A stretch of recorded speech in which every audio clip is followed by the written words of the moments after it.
கிடைத்தால் இந்த நாட்டுடைய முதலமைச்சராக இருந்தாலும் இந்திய நாட்டின் தலைமை அமைச்சராக இருந்தாலும் எவ்வளவு பெரிய கொம்பனாக இருந்தாலும் கிடைத்த மக்கள் பிரதிகளை வைத்துக் கொண்டு அவர்கள் கண்களிலே விரலை விட்டு ஆட்டி என் ஈழ தமிழர்களுக்கான விடியலுக்கான அரசியலை அவர்களுடைய ஜனநாயக போராட்டங்களுக்கான ஆதரவு அரசியலை என்னால் செய்ய முடியும்.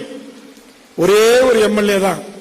உங்கள் உழைப்பால் உங்கள் குருதி சிந்திய இரத்தத்தால் உருவான இந்த பதவி இன்றைக்கு தமிழ்நாட்டின் சட்டமன்ற வரலாற்று பக்கங்களை தனதாக்கி கொண்டிருக்கிறது. தமிழக வாழ்வுரிமை கட்சி சட்டமன்ற நடவடிக்கை குறிப்புகளில் தமிழக வாழ்வுரிமை கட்சியின் பெயர் இடம்பெறாமல், வேல்முருகன் பெயர் இடம்பெறாமல் எந்த சட்டங்களும் நிறைவேற்ற முடியாது.